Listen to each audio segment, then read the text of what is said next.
All right, welcome back to Rare Elvis Photos. I hope you enjoyed the video earlier on Elvis and Kathy and some of the revelations that were in there. More than just the screen thumbnail and title of it, there's some other wonderful, funny stories and a little shocking stories about stuff I hadn't heard about before.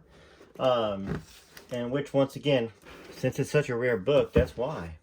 We started reading Inside Elvis as well. And we might get to that today. We've been reading Are You Lonesome Tonight? My Army Days with Elvis, a wonderful story from Johnny Lang. It's got great, great funny stories. From Here to the Great Unknown, of course, that's Lisa's book. And, of course, Child Bride, which is what we are reading today. This is what we're going to be reading today for this video that you're on. I want to thank the members, all you subscribers, obviously, that tune in and day out to read these books with me, to talk about Elvis. A shout out to the members that I have, which you can see here on the screen. And then I've been getting some, I guess there's something where you can click thanks, and you send a monetary donation to the channel. I've seen a few of those come in. So I want to give a shout out to y'all. Appreciate that as well. The record's coming out, so you'll be able to download the record of all the songs you've been hearing. Rare Elvis Photos, Songs of Elvis is what it's going to be called. Coming out soon. I'll be announcing it, but just letting you know what we've had going on lately. So we are going to be reading some Child Bride here.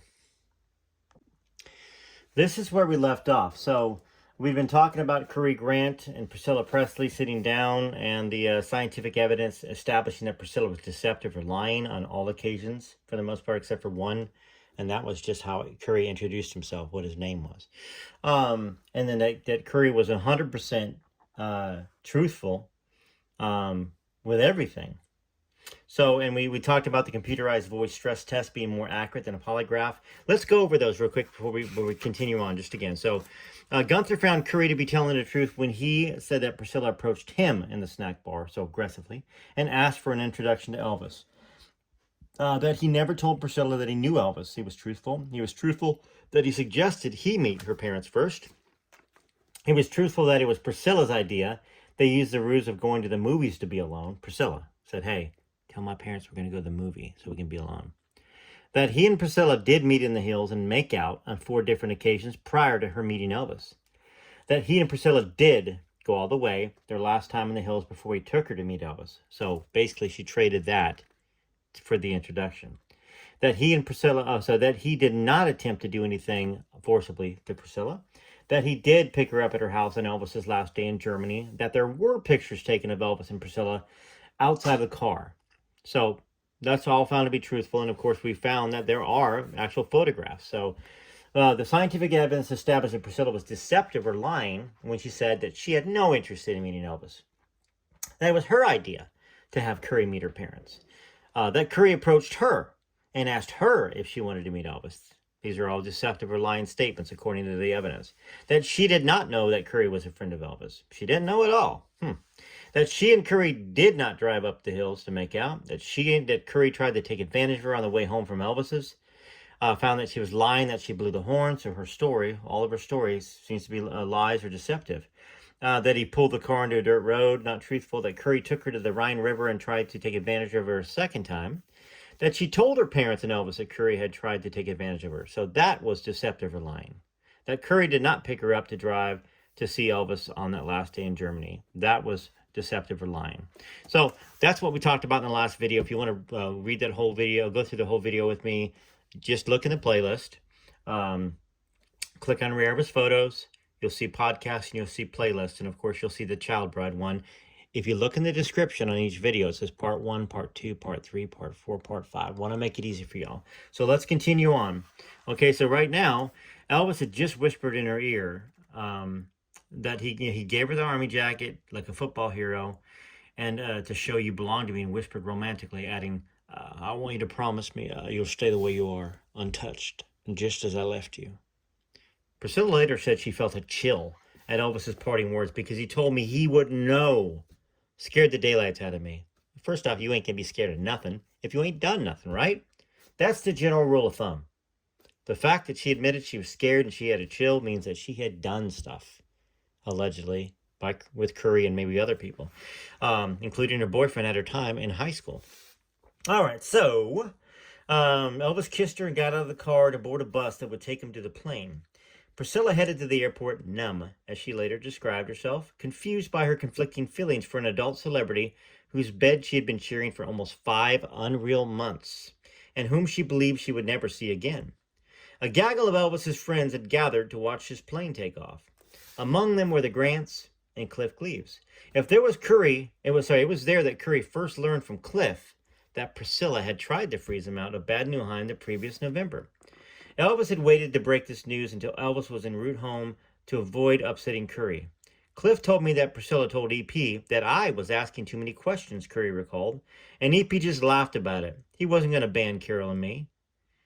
Curry was irritated by Cliff's revelation. We were flabbergasted. Carol and I were sitting in a booth at the airport, and we couldn't believe what we'd heard. She tried to slice us out. Cliff said, Curry, it's a common thing. Once somebody gets in with Elvis, that person tries to get the other person out. In her childish way, she tried to get us barred from coming over there. Priscilla, meanwhile, was in the midst of a mob scene of fans and mostly paparazzi on the tarmac, straining to see Elvis board the plane. She was dressed that day in a suede jacket and a poodle skirt, a demure scarf wrapped around her head with a halo of dark curls peeking through, looking far older than her 14 years and heartbreakingly beautiful. When Curry heard Cliff's news, he raced to the airstrip, pulled aside the head of the press corps, and pointed out Priscilla as Elvis's teenage girlfriend.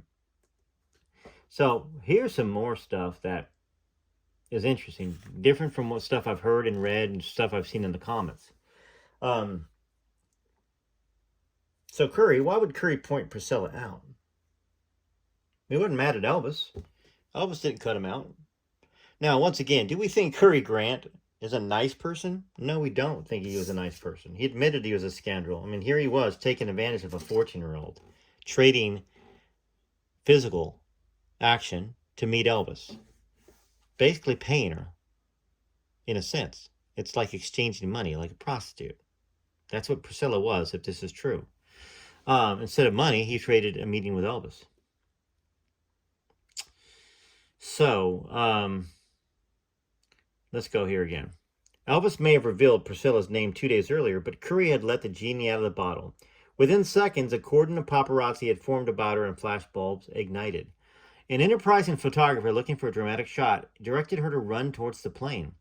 And Priscilla, dazed and confused and stupid, in my opinion, dummy, dutifully complied. Now, I'm being harsh here. I'm sorry. I need to back away. She was 14. And regardless of her manipulative actions later on in life, she had every right to be manipulative at 14. You're 14. You're a kid. You know, she was trained by her mom, obviously. So I apologize there. I'm going to back that away. I feel a little bad about it, but I'm going to leave it in there just because, once again, that's how I felt. Like, she's a dummy. She's not good in school. She's not a smart girl. Completely opposite of what Priscilla fans think she is, which is smart and a great businesswoman and all this other stuff. The classic photograph of Priscilla Beaulieu, as a fan pointed out, I like to call her Babalu, waving a wistful farewell to Elvis, was staged, as were several other airport shots of her that day. They all had a poignant faraway quality, haunting really, as if Priscilla could see into her future and was in a state of trepidation of what she saw. She described the experience later as traumatic, saying, "I don't ever want to go through that again in my life." Only 2 people present that day did not shed a tear as Elvis really left Germany a short time later: Cliff Cleaves and Priscilla Beaulieu. Priscilla had inherited or acquired the icy Iverson Reserve. Her later beau, Mike Edwards, was not certain that in their 7 years together he ever saw her truly cry. Caroline Heine, the oldest and wisest member of the Priscilla, Pam, Carol triumvirate, saw the mystical photo of Priscilla bidding goodbye to Elvis in Austin American Statesman the next day and was not surprised. "I always felt her mother had a plan for her, so it was almost like her mother got her wish." In Titusville, Pennsylvania, someone else saw the photo of Priscilla, which was reprinted in Life that week. Oh, yes, yes, yes, yes. Catherine Wagner. Flipping through the Elvis in Germany pictorial entitled Farewell to Priscilla, Hello to USA, stopped when she came upon the portrait of Priscilla Bullio Wagner, frozen in a half wave.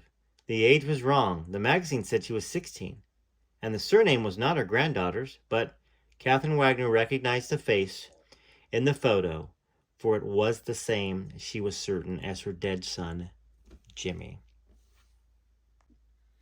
So, here's where it all comes together. Let's go back to Curry revealing to the press that that's Priscilla, Elvis's girlfriend. I think I might have said in another video that it was Priscilla and her family that told the media.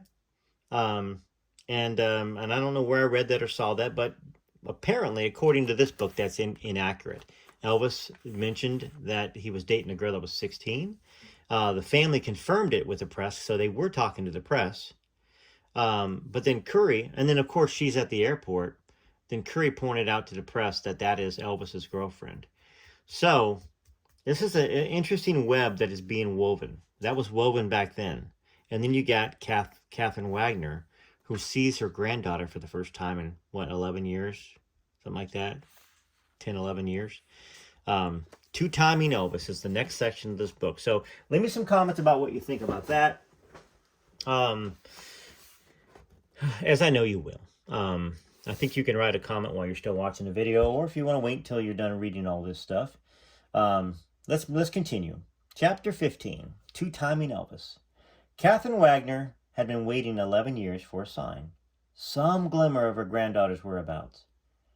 Her wildest dreams could not have foretold that it would come through Elvis Presley. The Titusville Herald picked up the story a few days after life hit the stands.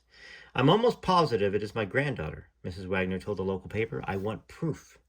But as an odd twist of fate, the Wagner's surviving son, Gene, was the principal of an American school for children of U.S. Army personnel in Munich. Miss Wagner sent him the clipping from Life with a letter asking him to look up the Bullios in Wiesbaden to see if Elvis's girlfriend was there, Priscilla. Then she did as she had for 11 years. She waited. Waiting was also to be Priscilla's calling where Elvis was concerned for the next 6 years of her life, though she didn't know it yet. So interesting. So that time period is wrong. Next 6 years of her life, waiting, because she moved to Germany. She moved to it'd be 4 years is what it would be, unless there's something else in this book that I'm not catching up to. So she would later write in her autobiography that she spent the 2 days after the pop star left locked in her bedroom, refusing to sleep or eat. High drama that seems unlikely. Though Priscilla, like Elvis, occasionally lived in a state of surreal romanticism, she was possessed of a more practical bent. For all of her scheming, Priscilla perceived her romance with Elvis as a beautiful, impossible dream. She conceded years later that she was sure, as she stood on the tarmac and watched them fly off, that she would never see Elvis Presley again. This is her own words. So if they were that serious, no serious romance, like Elvis said. If they were that serious, you wouldn't be thinking that, right? The picture Priscilla painted of herself in her memoir as devastated in the days following Elvis's departure was deeply romantic, but it did not comport with her actual behavior. When the press descended on her at school after Elvis left and asked about their relationship, she laughed about it, recalled the teacher friend Gudrun von Heister, because she said that she was not old enough. Now, did the press not pick up she was 14 at that point? Did they not ask? Gudrun von Heister, I like that name, nor did her acquaintances at H.H. Arnold observe that Priscilla seemed depressed or even despondent. Elvis glided back into civilian life, his career and his tangled love life seemingly effortlessly. Elizabeth Stefaniak followed him to Graceland, pondering an offer to continue as his secretary/companion. Elvis was in Memphis, ready to resume her active status as his girlfriend, encouraged by Elvis. Anita had seen the life pictorial on Priscilla Bullio, or Babaloo, or Babahead, and pressed Elizabeth for the details, testing Elvis's dismissal of Priscilla as just a child. I know she was asking Elizabeth a lot of questions, declared Rex Mansfield, who flew back from Germany with Elvis and was also mulling over an offer to become his road manager. kind of put Elizabeth on the spot. And she had to be very careful about how she answered those questions. Well, especially since Elizabeth was his companion as well. As far as everything that's been said that I read, you know, girlfriend when Elvis needed her to be the girlfriend. Now, once again, I don't want to go too deep in this. I don't know what she's revealed exactly. Maybe she just slept in the bed. Maybe they just kissed. I don't know. I mean, I don't know enough because I just haven't studied it enough. And I know there's people on my channel that I've talked to that know, and they could probably share that with me. I really still want to sit down with Elizabeth Stefaniak. She's not that far from me, and have a conversation. But I want to be respectful because, the period that she spent with Elvis was Germany. And then when she got back, her and Rex eloped and became husband and wife, and then they never talked to Elvis again. So it's kind of a sore spot, I'm sure, for her still. Anita accepted Elvis's explanation and Elizabeth's evasive responses about Priscilla. She said because she was so young, and I just thought she was an ardent fan. I knew she was very pretty from the pictures of her, but he always made me feel, even after I saw her picture, that I was it. I was his girl, and that we would have a future together. Yet Elvis was telling Joe Esposito on the set of G.I. Blues, and that's 1960, that spring, that he missed Priscilla and was going to marry that girl someday. According to his cousin Earl Greenwood, now I say that because his idea that she was an innocent and that she was exactly as she presented herself, which this book is saying that she was not. She was deceptive. She was making up a facade. So of course he would want to marry that girl someday because it was a girl that was the girl of his dreams. According to his cousin Earl Greenwood, Elvis had read a book on soulmates that deeply impressed him. Elvis felt that if he had a twin soul, it must be Priscilla because of her strong resemblance to him and to his mother and to Deborah. Are You Lonesome Tonight was among the first songs he recorded when he got out of the army. Not only would he be forever associated with it, but the bittersweet spoken verse taken from As You Like It would be an almost eerie parallel to his unfolding relationship with Priscilla Beaulieu. Elvis was a confused man in matters of the heart that spring. After G.I. Blues wrapped, he gave Anita a diamond necklace, encouraging her belief that theirs was a potentially permanent relationship through marriage. He made clear it was a far-off time for marriage. In his letter, he talked about marriage, and when he came home, he had to go right back to work, and he couldn't have a serious relationship, Anita later explained. We had to keep everything so quiet. Things we said, things we did, the way we felt about each other could not be public because the colonel said it would hurt his career. Whether that was true or whether Elvis was avoiding commitment was one of the mysteries of Elvis. Joe Esposito, who became Elvis's road manager when Rex Mansfield turned down the job to marry Elizabeth, saw Elvis as a young, wild, having a great time at the height of his career. I think marriage was the furthest thing from his mind. Elvis, judging by his frequent allusions to it, cherished the concept of marriage more than the practice itself. And first off, he wasn't ready. He's a young guy that was not ready. Nowadays, in this generation, they say, don't get married till you're 30 or 40. That's the idea. Because I think psychologically, people know that with all the distractions out there in the world and all the things you're supposed to accomplish, how do you focus on a wife and a family? Or if you're a lady, a husband and a family? Because back then, it was about getting married, having children, having a family. Elvis wasn't having a family. He had a career. It's very difficult to judge Elvis on him not getting married until he got later, until he was older. So I think he didn't know who he wanted to marry. And he wasn't ready to marry yet in the first place, so he didn't have to know. That's my opinion. So Priscilla, in truth, was similarly conflicted about Elvis. She and Tom Stewart, the school bad boy, continued their hot and heavy relationship, which intensified that spring. She didn't seem very heartbroken to me, remarked Donna Paulin, who became friendly with Priscilla that semester. Yet Priscilla wasn't prepared to release the fantasy of Elvis.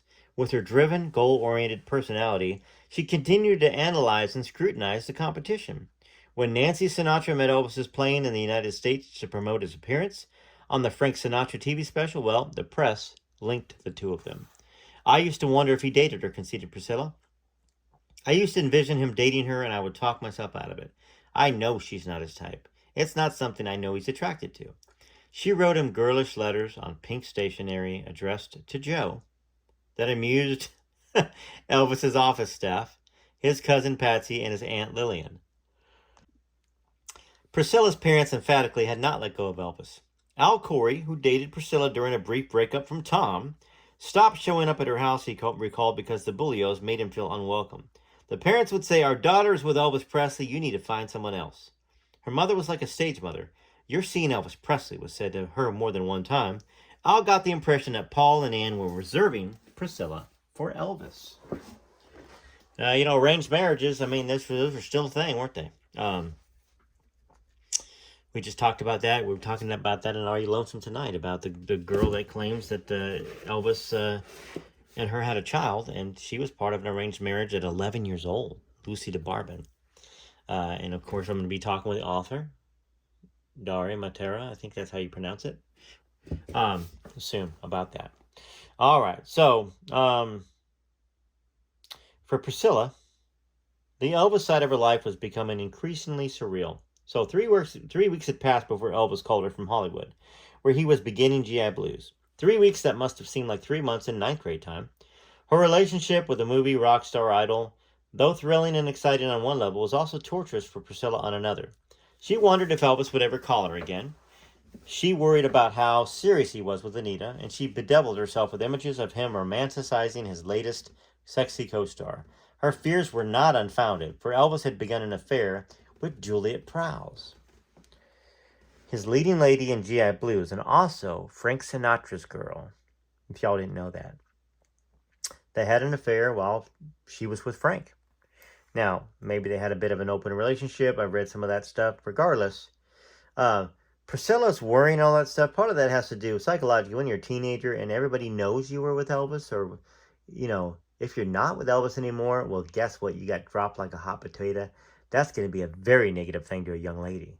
So I don't know whether she was worried and all that stuff about their actual real relationship, or whether she was just scared that she wasn't going to be popular anymore. The torture for Priscilla was that she had no control. Elvis determined whether he would call her and when, and whether he had any interest in pursuing the relationship. She was powerless to act and could only react, a position of submission that had to be especially galling to a girl that was accustomed to being the queen, not a member of the court. Her doubts and insecurities where Elvis was concerned led to a disturbingly schizoid experience. Well, it was very difficult to get back to being a teenager. Even though I tried to carry on a normal life, it was constantly, was I going to get a phone call tonight? When was he going to call me back? Is he going to call me back? What's he going through? Can he handle that? Will she still be there? My problems were now adult problems that I probably shouldn't have been concerned with at 14. Now, you got to remember that Suzanne interviewed Priscilla. So these are Priscilla's ideas and words and all that stuff, plus what she took out of the books that Priscilla wrote, or book Priscilla wrote. Military outfits, combat caravans, I could see him in them. I would see... Hold on one second, sir. So my problems were now adult problems that I probably should not have been concerned with at 14. Okay, yeah. Military outfits, combat caravans. I would see him in them. I would see him go along in the Jeeps. I would see him. Everything reminded me of Elvis. Soldier Boy, the song by the Shirelles. A different song related to everything. While a part of Priscilla still clung to her imaginative fantasies of Elvis, on a day-to-day basis she was embroiled in a real romance with Tom Stewart. She wasn't pining at all, according to Al Corey, who became friends with her then. Not at all. She wore Tom's class ring around her neck. Tommy was the only one she was hanging around with. The two were it. Every break, every recess, every lunch break, you couldn't put a piece of paper between them. Al recalled that Priscilla's parents tried to prevent her from seeing Tom, but she would sneak out of the house to meet him. Her dad screamed about her seeing Tommy, and Priscilla just rebelled. So Priscilla was not pining after Elvis. Priscilla was romancing physically this young guy. They both were together. They broke up, they got back together. They broke up, they got back together. That is what lovers do. Not that I'm, once again, I don't know. I don't have any information except for this book and all of Suzanne's sources. Contrary to her later portrayal of herself as completely involved with Elvis and unable to even think of anyone else, Priscilla was in a relationship with Tom that spring that those who knew them or saw them together in and out of school regarded it as serious, intense, and powerfully sexual. It was as intimate as it could be, declared Al, who was in a Spartan brotherhood with Tom and talked to him about his sex life with Priscilla. Did they have intercourse? Well, it had to be, Al averred. Priscilla told me. Priscilla told Al Corey. Priscilla told Al that she and Tommy had sex. We're not done reading this. I'm going to sit it down for a second here. My hand is tired. And talk about that.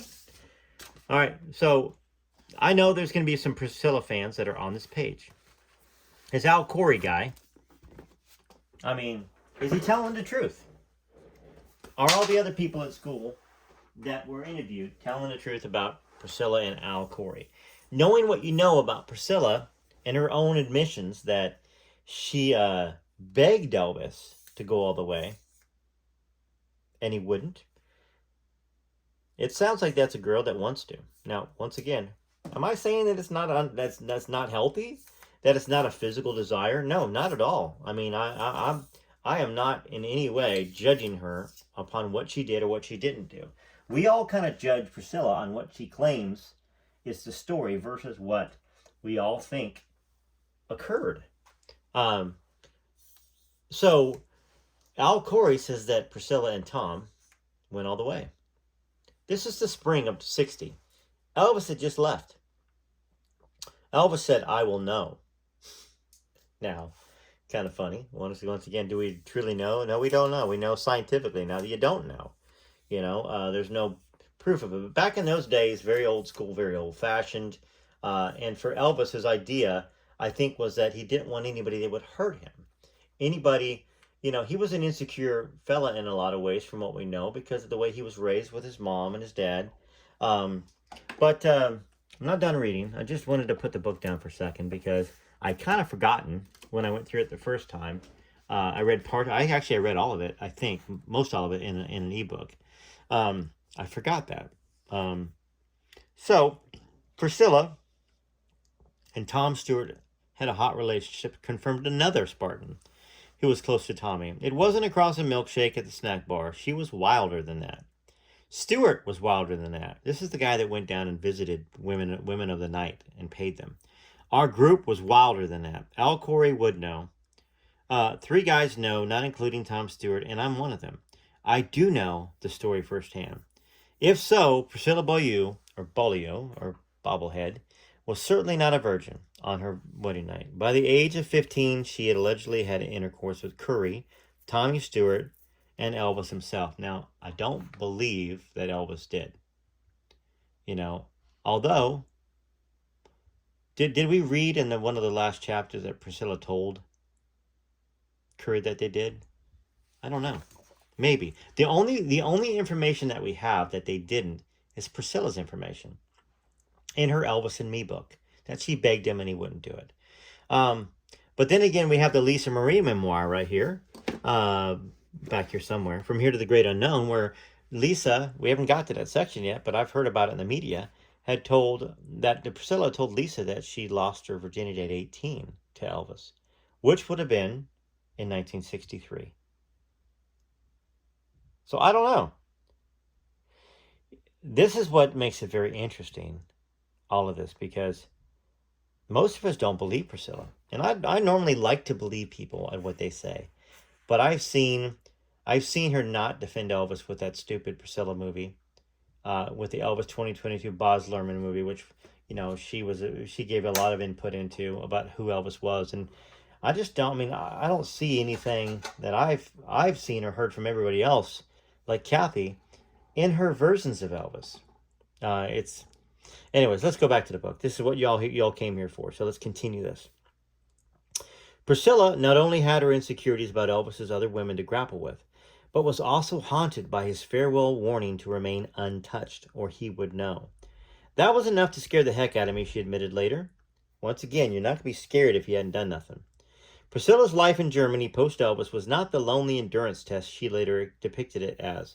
Wiesbaden at the time was considered the Hollywood of Germany, a resort town that was beautiful with big-name entertainment. Classmates of Priscilla described their time at H.H. Arnold as a charmed existence. We were little kings and queens, living as teenagers in Europe after the war, skiing in the Alps and summering in Italy. By Marianne Bark's description, both Marianne and Tom Muldoon, Tommy Stewart's close friend, remembered Priscilla drinking beer at the beer stubes, especially Grauerstein, a bar claimed by the Spartans as their hangout. And then there was a place downtown that served pink champagne, offered Tom Muldoon. She used to go to that place more than I did. From time to time, Priscilla sneaked cigarettes or other items on Elvis's forbidden list in the bathroom with some of her other girls. We were all just model children, but we had this underground life, explained Marianne. Speaking of the military kids at H. Arnold, much of the mischief occurred when the school's mixed chorus, which included Priscilla, performed out-of-town concerts, staying in hotels. Priscilla the singer, huh? Huh. We were allowed to get away from our parents, remembered Steve Fox, and many of us, I remember, who were away from home were allowed to do things at 14. Things like checking into hotels with our girlfriends. I mean, we led a fast-paced life. According to Al Corey, Priscilla was one of the girls who spent the night in a boys' hotel room. So she was also, so who's the boy though? Was it Tom? Was it somebody else? I don't think it was Tom, so maybe another guy. She was also seeing a 19-year-old Elvis impersonator who performed at the Eagle Club. A Presley lookalike named Peter von Wetschmar, the self-described Hellraiser, son of a German baron. Peter was a friend and something of a sexual protege of Curry Grant's. He told Curry about his relationship with Priscilla. Peter and Priscilla saw each other at the club and had something to drink at the snack bar, and it started from that, according to Curry. The club has beautiful grounds, and they were walking around, and Peter started kissing her, and she responded. Peter told Curry that he met Priscilla several times over the coming weeks, primarily for sex. Because he reminded her so much of Elvis, Curry speculated. It kind of surprised me a little bit, but then again it didn't, because I knew she was so used to sex that she was really hot-blooded now. Both Peter von Wetschmar and the woman he married within a few years of the Priscilla affair died in the 80s. Peter's uncle, who was in Wiesbaden when Elvis left Germany, remembered his nephew dating Priscilla. Peter also told his own son, Victor, now in his 30s, about the relationship. Victor says, I don't know if it was intimate. I just know they were dating. So he didn't really get into details. Peter's adult daughter, Michelle, said she wouldn't doubt that her father made love to Priscilla. No, honestly, not with my dad. He was a playboy back then, especially looking like, well, he was almost a twin of Elvis. Well, Peter told me that they had sex several times after Elvis left, and I believe him 100%, Curry said. As Priscilla carried on her active sex life, Tommy and Peter, occasionally dating Al, she maintained the illusion of purity for Elvis, who believed she was sitting at home waiting to hear from him, which I don't believe anybody should be twiddling their thumbs and fingers for years. So once again, I'm gonna say this again. I don't blame Priscilla for being a human, for doing all the stuff that she did. I blame her for the lies. And maybe she was forced by her parents, and then she was stuck in a trap, her own trap. But she could have gotten out of it prior to having, being forced to marry, or Elvis being forced to marry her, in the alleged forcing. So he was assuming she wasn't dating in Germany, confirmed Joe Esposito. He thought she was crazy about him, and I don't think he thought she'd be the type who'd try to deceive him. I'm sure he asked her on the phone if she did, and I'm sure she said no. I don't think she did. I'm pretty sure she was consumed with Elvis at that time. Now, this is Joe Esposito that said that. This was another of Priscilla's powerful self-created myths. She reinforced the illusion in her autobiography, declaring that after Elvis called her at the end of March, I spent all of my time writing and rewriting letters to him, living in a state of suspended animation, waiting for Elvis's infrequent calls. That's the manufactured truth of a celebrity or a quasi-celebrity, claimed Tom Muldoon, a classmate and eventual confidant of Priscilla's. She is no longer who she was. The altering of reality fit with Priscilla's clash with Curry. For if Priscilla's manufactured the artificial reality of a lonely, celibate life after Elvis left Germany, who was to prevent her from creating her own whitewashed version of how she met Elvis and whether she slept with Curry? So at that point, let's talk for a second here too. This book is really putting a lot of stuff out there. There's a lot of people, folks, that say they have firsthand knowledge, say they were there, that Priscilla made up this story about being a virgin. Now, why would it be important to her in 1985? Well, I'll tell you why. Most Elvis fans don't like Priscilla. Okay, so here she is. She's trying to paint herself in the best light possible, right? The 80s were still I don't want to say Puritan time, but 1985 was much different than 2024, where you're weird if you haven't had a relationship with a person, you know? Back then, there was still, the social media wasn't out there to put sexuality in everybody's face like it is these days. So she would go along with whatever story would make her look the best in front of Elvis fans, correct? I mean, that would be the common sense part of it. Did it happen? I don't believe that she remained pure. I believe that she, went all the way with Curry. That's what I believe. I believe she might have went all the way before Curry, and certainly with other guys afterwards. I mean, I'm reading something that's a well-documented book, Suzanne Finstead right there, um, who's an attorney, or who was an attorney, and Priscilla didn't sue her, did she? She didn't sue her. She didn't sue the editors or the publishers. Um, Let me know what you think about it. This is thought provoking stuff, and that's what we want to provide commentary. I'm going to provide my opinion, and I respect your opinions, even if they don't always vibe and gel with mine. Y'all are a smart bunch out there. You've known Elvis all your life. You've read a lot of stuff. You have your own opinions. Everybody has their own level of understanding of what the world is like, and your own personal experiences that always go into what you think. So anyhow, I hope you enjoyed it. And thanks again to the members that have joined the channel. Thanks to all you subscribers.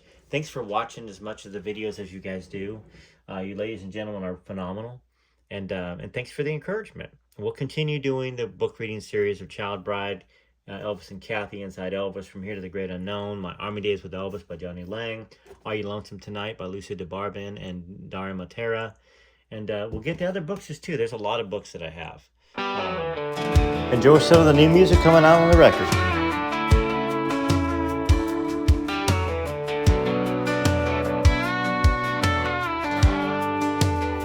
We don't let no one talk about the king.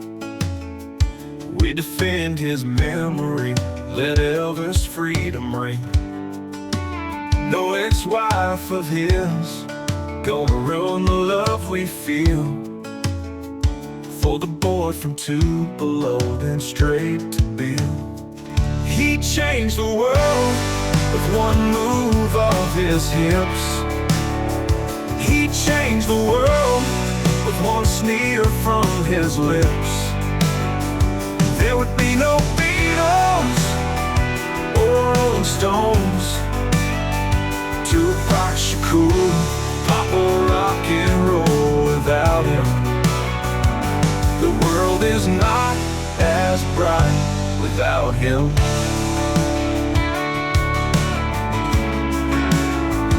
He loved us all as he sung from stage. We hung on every word, every turn of the leg. And on that screen, we watched him change our lives. Every word he spoke left us all in awe and mesmerized. He changed the world with one move of his hips. He changed the world with one sneer from his lips. There would be no Beatles or Rolling Stones, Tupac Shakur, pop or rock and roll without him. The brightness of the world would be so dim without him. Without him, the world is not as bright without him.